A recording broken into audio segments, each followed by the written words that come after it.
based on the last 12 Super Bowls and the only two quarterbacks who have won, which is an all-time talent or a really talented young quarterback not making any money, there are only 12 quarterbacks that are in the Super Bowl bubble this year. And I'll give you those 12 quarterbacks. The upper echelon guys who are really all-time elite arm talents, and I think you know who they are. We can put them on the screen. Josh Allen, Burrow, Lamar, Patrick, Aaron, and Matt Stafford. I'll keep Lamar on, though he struggled in the playoffs. He wins 77% of his games. And I think Aaron Rodgers, though he's old with that defense, Aaron still, when he lets go of that football, it doesn't look like almost anybody else on the planet. So those teams are in the Super Bowl bubble.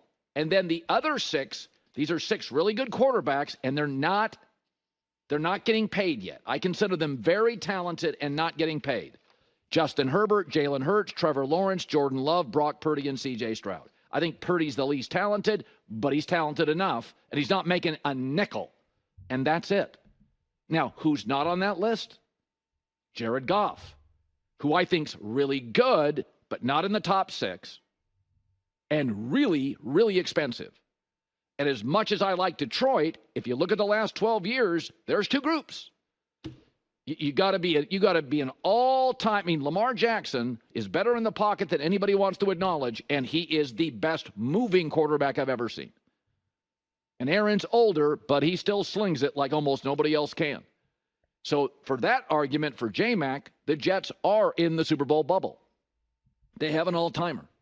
It helps if your all-timer isn't the highest-paid quarterback in the league. Brady took pay cuts, so did Drew Brees. But that's kind of it. So for all we know about football, and I think fans know more than they've ever known, when I see people saying, you got to pay Tua, you got to pay Dak, no, you can do that. It will avoid chaos, but you're out of the Super Bowl conversation.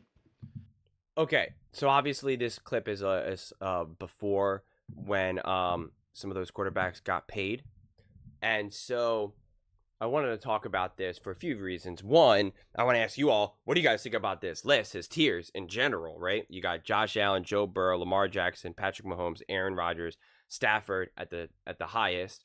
And then below that, you have Herbert, Hurts, Trevor, Jordan Love, Brock Purdy, C.J. Stroud.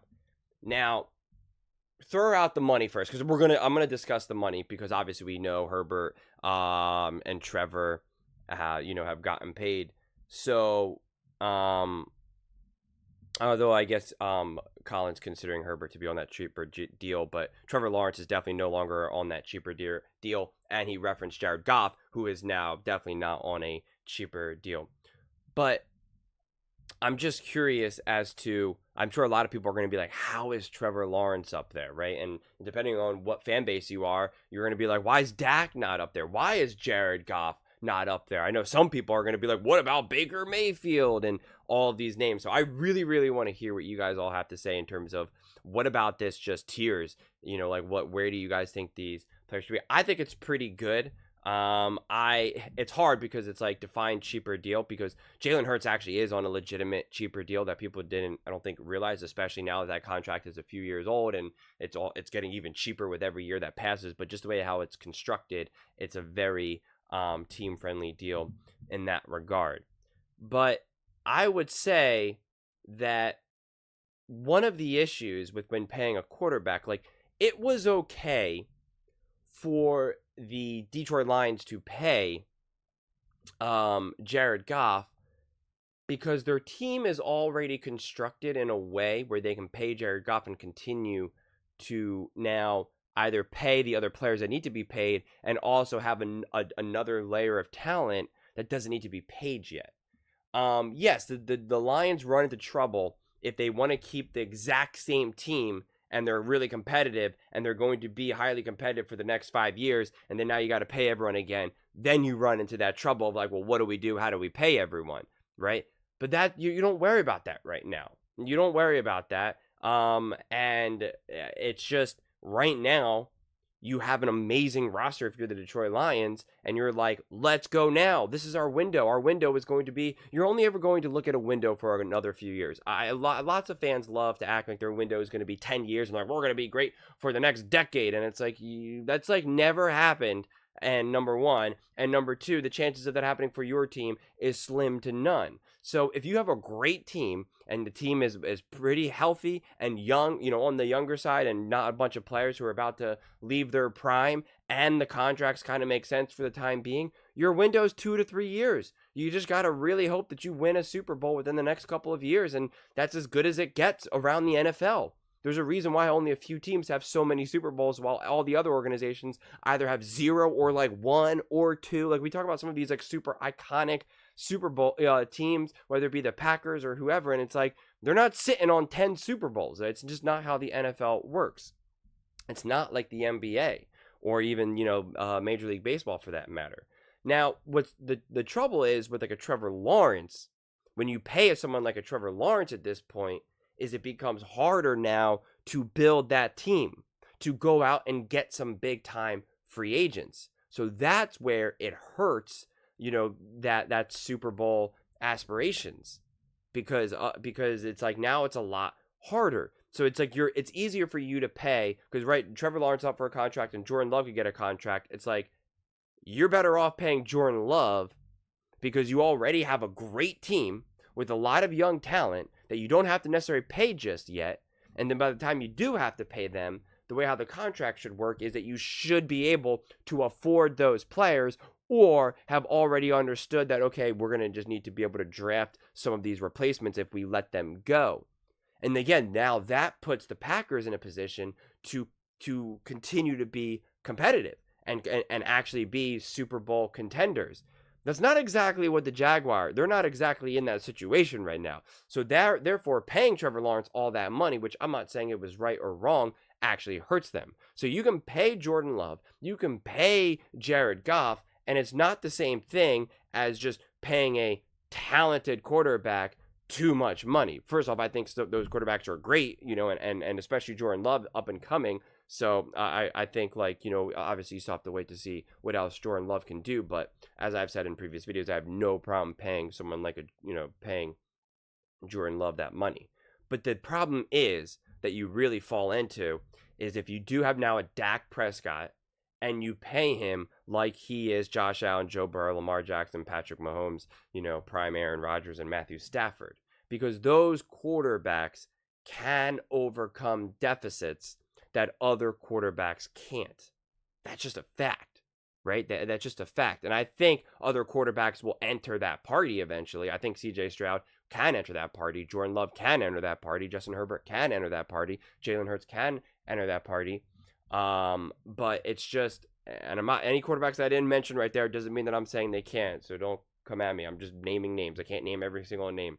But it's just that we know that those quarterbacks have already kind of proven it consistently. And again, it doesn't mean that those quarterbacks need to already have won multiple Super Bowls. Sometimes a team is still not successful, or a quarterback is still not successful, but it's still obvious what he's capable of doing, or obvious that it wasn't his fault. And therefore, that's where Lamar Jackson, Joe Burrow, and Josh Allen really rise up there, because they're the three that haven't won a Super Bowl. And a lot of people like to then elevate some other quarterbacks, whether it be Baker Mayfield or Brock Purdy or whoever, and say they're better than Josh Allen, Joe Burrow, Lamar. What have they done in the playoffs? They haven't won a Super Bowl, and that's not the barrier to entry there. That's not the barometer of how we gauge if someone is a superstar or elite, or what they're capable of doing. It's more than that. It's stats, it's experience, it's regular season, playoff experience, it's the eye test. I mean, it's a collection of so many different things. What are they doing with certain weapons,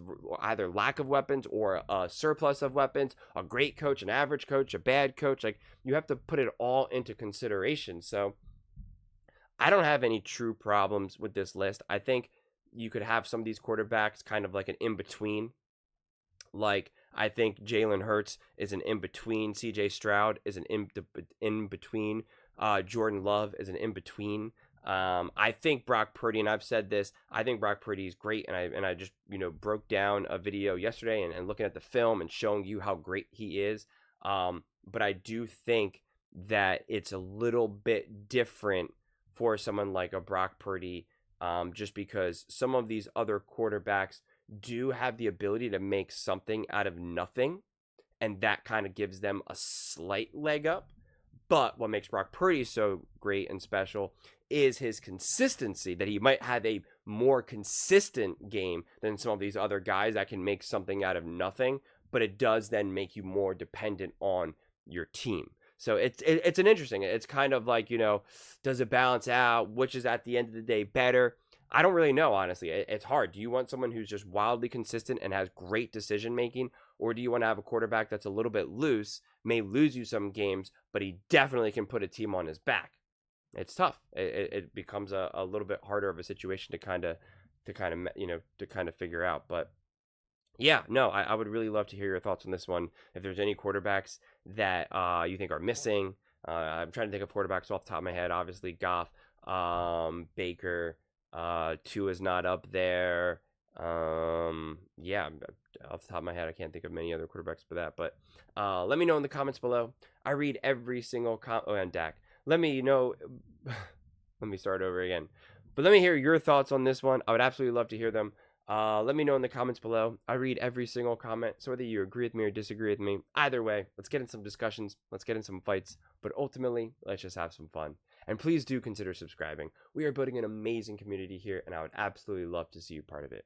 I want to build something that we all genuinely feel connected to, something that we're really excited to be part of. I think we're well on our way to doing it.